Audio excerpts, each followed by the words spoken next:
नमस्कार दोस्तों, मैं इस वक्त मौजूद हूँ जनपद शामली के थाना भवन नगर पंचायत में और मेरे साथ मौजूद हैं यहाँ से चेयरमैन पद के लिए प्रत्याशी अनमोल गर्ग जी, जिनसे जानेंगे किन मुद्दों को लेकर, किन समस्याओं को देखते हुए वो आगे आए हैं। जनता का प्यार, जनता का सहयोग और जनता का कीमती वोट उनको मिलता है।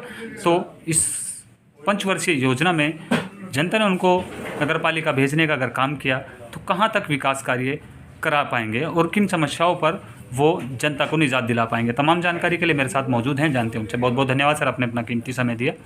जानना चाहूँगा सर, क्या समस्याएं देखी आपने कि आपका मन बना मैं चुनाव लड़ूं और जनता को इस समस्या से निजात दिलाऊं, वो क्या है?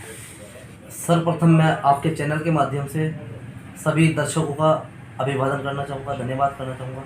आपका बहुत बहुत धन्यवाद करना चाहूँगा कि आपने इस शानदार एक डिबेट के लिए, इस शानदार संवाद के लिए मुझे चुना।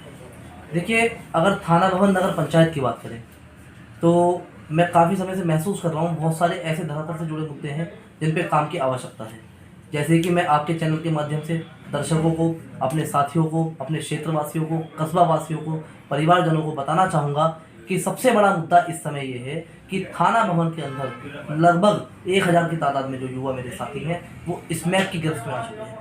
नशा इस समय यहाँ बहुत एक नशे के विरोध में, नशे के विरुद्ध हम एक यहाँ पे अभियान चला सकें, उसके लिए हम यहाँ पे जागरूकता ला सकें, उसके अगेंस्ट हम यहाँ पे काम कर सकें, ये थाना भवन के युवाओं की इस समय सबसे बड़ी डिमांड है। हमारा बहुत से युवा साथी जिन्हें आज रोजगार चाहिए वो स्मैक की गिरफ्त में है। तो इस तरफ अभी तक कोई जनप्रतिनिधि ऐसा नहीं है तो इस तरफ उन युवाओं के लिए, उन युवाओं के भविष्य के लिए, उन परिवारों के बारे में चिंतन कर पा रहा हूँ या सोच पा रहा हूँ। इसके अलावा बहुत सारे मुद्दे और ऐसे हैं तो मैं आपके चैनल के माध्यम से बताना चाहूँगा।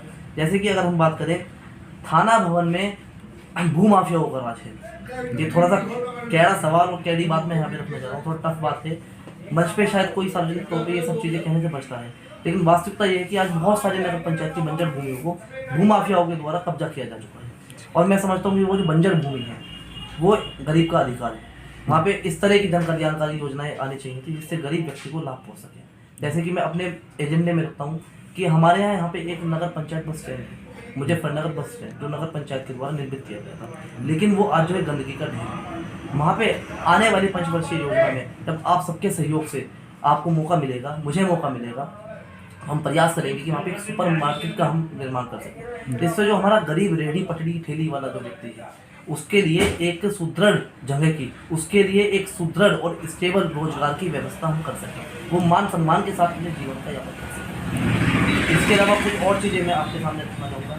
जैसे अगर हम थाना भवन नगर की बात करें तो यहाँ पे बहुत सारी नवनिर्मित कॉलोनियाँ डेवलप की जा रही है। इसमें गरीब व्यक्ति कोशिश करता है कि 100 गज 200 गज का प्लॉट लेकर के वो सम्मान के साथ रह सके, लेकिन ज़्यादातर कॉलोनियाँ जो है मानकों के अनुरूप नहीं है, मानकों के विरुद्ध उन कॉलोनियों का निर्माण किया गया है जी। तो आने वाले कल में हम कोशिश करेंगे कि कॉलोनियों का डेवलपमेंट तो हो, लेकिन नगर पंचायत के द्वारा जो मानक नगर पंचायत के होते हैं, जो मानक शासन के द्वारा तय किए जाते हैं, उन मानकों का आधार पूरा करने के बाद उन कॉलोनियों का डेवलपमेंट हो, जिससे पानी, बिजली जैसी छोटी छोटी जो सुविधाएं हैं वो उस गरीब व्यक्ति तक पहुंच सके, जो अपने जीवन भर की कमाई को जोड़ के 100 गज का या 200 गज का प्लॉट लेके अपने बच्चों को और अपने परिवार को सम्मान के साथ रहना चाहता है, अपना जीवन बसर करना चाहता है जी। इसके अलावा मैं कुछ और बात करना चाहूँगा। थाना भवन मैं आपको बताना चाहूँगा कि बहुजन समाज पार्टी से आप जो है चुनाव लड़ने जा रहे हैं और माननीय काशीराम जी के को नमन करते हुए, बाबा साहब डॉक्टर भीमराव अंबेडकर जी को नमन करते हुए और हमारी नेता बहन कुमारी मायावती जी को अपना आदर्श मानते हुए मैं इस बात को कहना चाहूँगा कि थाना भवन में जो हमारा SC समाज है उसके सम्मान में थाना भवन की एंट्री पे बाबा साहब डॉक्टर भीमराव अंबेडकर जी के नाम से एक गेट का निर्माण होगा, जिससे हम समाज को सम्मान दिलाने का काम करेंगे। उसके अलावा मैं आपको बताना चाहूँगा, थाना भवन की जो बंजर ज़मीनें हैं, जो नगर पंचायत की ज़मीनें हैं, आप अपने व्यापारिक ताल्लुकात को इस्तेमाल करके, मेरा प्रयास ये रहेगा, आप सबका प्रयास ये रहेगा, आप सबके आशीर्वाद से प्रयास ये रहेगा कि हम थाना भवन में अच्छी फैक्ट्रीज को ला सकें, जिससे जो हमारे गरीब मजदूर वर्ग के लोग हैं, जिससे हमारी परिवार की वो महिलाएं जो 200 रुपये की, 250 रुपये की मजदूरी करती हैं, जिनका जीवन भर जो एक संघर्ष रहा, तो उनको हम सम्मान के साथ नौकरियाँ देने का काम करेंगे, जिससे वो देखिए उनकी जो आय है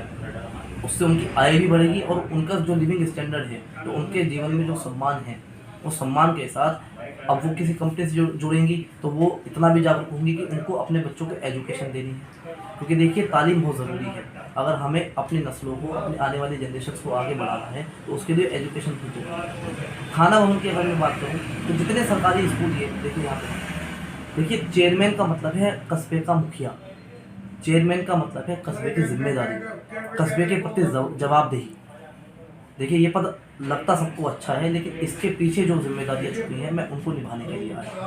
तो जो हमारा गरीब वर्ग का जो बच्चा है, जो कॉन्वेंट स्कूल की फीस को अफोर्ड नहीं कर सकता, जो कॉन्वेंट स्कूल में नहीं जा सकता, उसके लिए हम प्रयास करेंगे कि जो हमारे सरकारी स्कूल हैं वहाँ पे उनको अच्छी ड्रेसेस, उनको निःशुल्क जो है पुस्तकें वितरण हम करा सकें, उनको जूते अच्छे मिल सकें और सम्मान के साथ वो पढ़ सकें। और जो टीचर्स हैं उनमें हम नगर पंचायत के माध्यम से एक जनप्रतिनिधि होने के नाते मैं उनमें एक अलग जगाने का प्रयास करूँगा। समाज के लोगों के साथ जाकर के हम अलग जगाने का प्रयास करेंगे कि जो हमारा गरीब वर्ग का जो बच्चा है उसको हम अच्छी शिक्षा देने का काम कर सकें। क्योंकि देखिए शिक्षा के बिना किसी भी समाज की तरक्की संभव नहीं है। और जब हम अच्छे थाना भवन की बात करते हैं, जब हम अच्छे समाज की बात करते हैं, तो सर्वप्रथम हमारा युवा, हमारे यहाँ का बच्चा, हमारी अगली पीढ़ी एक अच्छी तालीम के साथ, अच्छी शिक्षा के साथ थाना भवन में रहे। ये हमारी सर्वप्रथम बहुत बड़ी जिम्मेदारी और पहली जिम्मेदारी है। इसके अलावा मैं कुछ और बात रखना चाहूँगा। देखिए एक व्यक्ति ने एक अच्छी शिक्षा हासिल की, लेकिन वो समाज के लिए अच्छा तब कर पाएगा जब उसका स्वास्थ्य अच्छा होगा। स्वास्थ्य के लिए यहाँ पे अच्छे हॉस्पिटल की जरूरत है।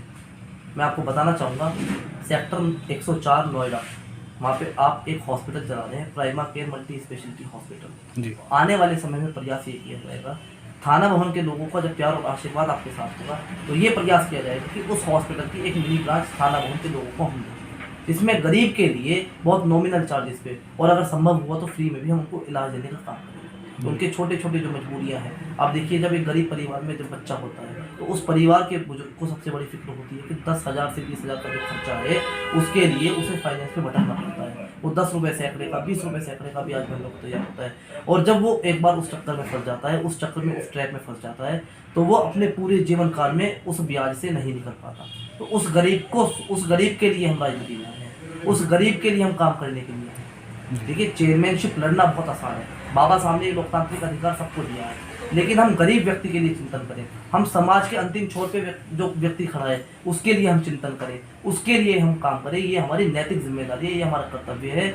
और हमारी पार्टी बहुजन समाज पार्टी की जो नीति है, सब जन हिताय सब जन सुखाय, बहन जी ने कहा है कि हमें समाज के हर वर्ग को लेकर के चलना है। मैं आपको बताना चाहूँगा, थाना भवन जो कस्बा हमारा है, ये कस्बा जो है मौलाना अशरफ अली खान की कस्बा, ये कस्बा जो है ये देवी भवन का कस्बा है, माँ दुर्गा की कृपा इस कस्बे पे। तो हिंदू मुस्लिम एकता आप महसूस करेंगे थाना भवन में कि यहाँ पे अधिकतर प्रत्याशी जो हैं उनके पास अगर कोई एजेंडा है तो वो सिर्फ हिंदू और मुस्लिम का है। वो लोग बांटने की राजनीति कर रहे हैं। लेकिन मैं आपके चैनल से, मैं इस परिवार के माध्यम से बताना चाहूँगा, तमाम लोगों को मैं जानकारी देना चाहूँगा, तमाम लोगों तक संदेश देना चाहूँगा कि हम ईद भी मिलकर बनाएंगे और दिवाली भी मिलकर बनाएंगे। हम हिंदू और मुस्लिम को दोनों को साथ लेके चलेंगे। हम कस्बे के प्रत्येक व्यक्ति के लिए काम करेंगे। हमारे एजेंडे में हिंदू भी उतना ही वजूद रखता है, हिंदू भाई भी उतनी ही अहमियत रखते हैं और मुस्लिम भाई भी उतनी ही अहमियत रखते हैं। हम सबको साथ लेकर चलने की राजनीति करना चाहते हैं। और मैं एक संदेश और देना चाहूँगा कि आज एक ही छोटी शुरुआत है, जब परिवार का सहयोग साथ होगा, जब आप सब लोग नगर पंचायत तक पहुँचाने का काम करेंगे, तो आप लोगों की एक मजबूत आवाज़ बन करके आगे भी इस क्रम को जारी रखा जाएगा। तो देखा आपने, ये थे साथ हमारे अनमोल गर्ग जी, जिनको आप सुन रहे थे, जिनके विचारों को आप भली भांति सुन रहे थे। नगर पंचायत अगर इनको मौका देता है और थाना भवन के अंदर इनको भेजता है और थाना भवन का विकास अगर चाहते हैं, तो आपने इनको सुन लिया कैसे शिक्षित और कितने अच्छे इनके विचार हैं। उसी के साथ इन्होंने अपने सभी मुद्दों पर प्रकाश डालने की कोशिश की और बताया कि अगर जनता ने मुझे चुना तो मैं इन तमाम मुद्दों पर काम करूंगा और जनता को एक अच्छा और एक सुंदर कस्बा देने का काम करूंगा। देखते रहिए मेट्रो लाइफ न्यूज़, दिखाते रहेंगे पल पल अपडेट।